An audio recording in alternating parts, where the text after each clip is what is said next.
I'm sitting here with Jon von Tetzchner, who's the founder of Opera, which is the maker of one of the world's most popular web browsers. Describe a little bit what Opera does. Yeah, I mean, we make our web browser available for Windows, Mac, Linux, on mobile phones, set-top boxes, game consoles like the Nintendo Wii and the like. So we're providing our browser worldwide. Okay. And the issue we're going to talk about is, like most of these videos, is the globalization of the internet and the ways that different countries use the internet, different people in different countries use the internet.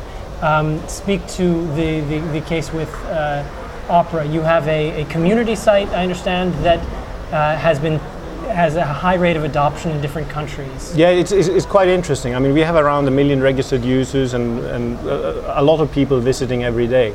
What we've been finding is that certain regions and certain countries, we've been finding we get a lot of users, and not necessarily countries which are close by.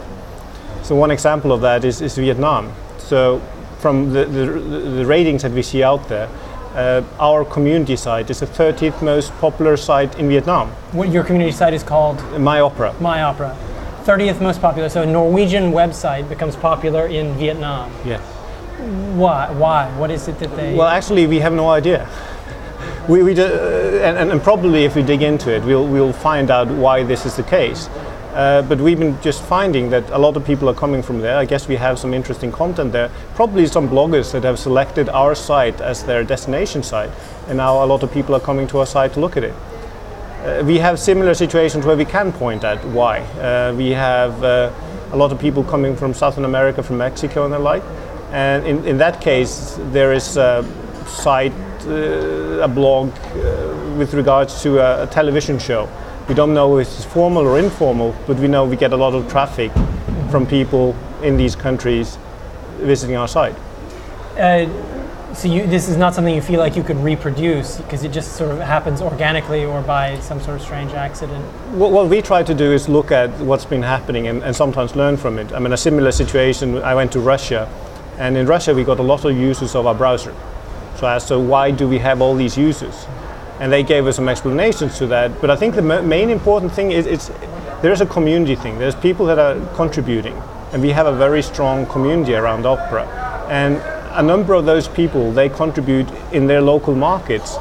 And they contribute by writing, they contribute by putting things on our site, they contribute by helping people. And what ends up happening is that people come to our site, they use our products.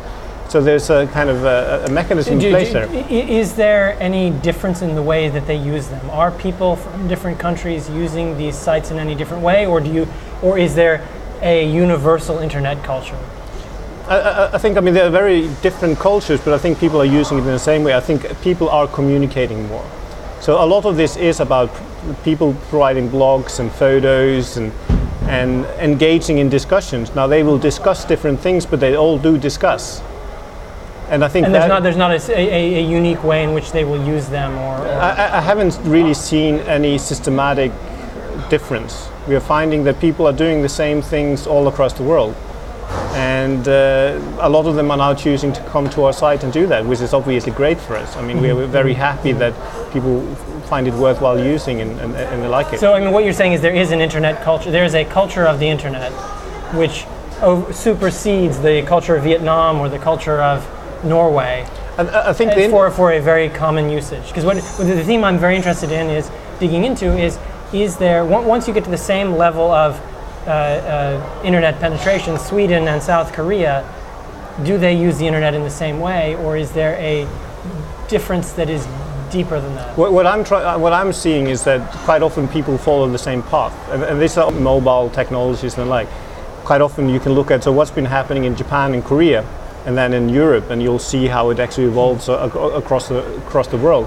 I think everyone will make their own variant of this, but altogether the difference is that people are communicating, people are engaging in a totally different way than what they would before. And obviously for some than in others, but overall the change that you're seeing is that everyone is contributing. Right, but from what you're saying, it's everyone's going to eat at McDonald's. Everybody's going to eat the same, consume in the same way. They'll consume in the same way, but they're not eating the same stuff. And I think that is important. When we started with the web, I mean, as early as 1993, we made the browser in 1994, 1995. We got a lot of criticism for providing the browser in Norwegian and other languages, and people were telling us the web is going to be in English only.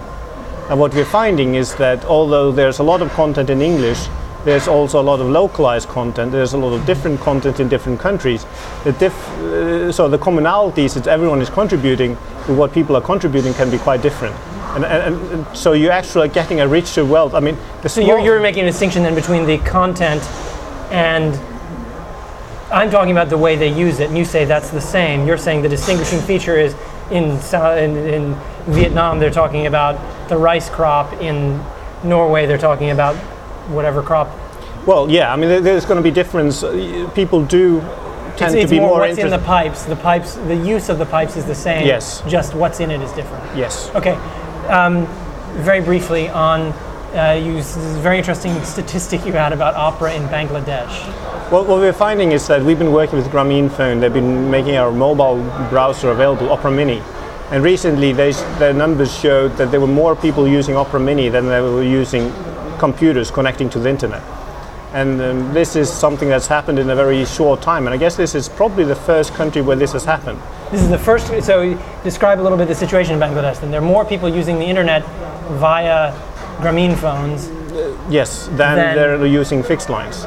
So the number of official numbers of people using the fixed line in Bangladesh is roughly 370,000. 370,000 fixed lines. And we passed 400,000 users of Opera Mini.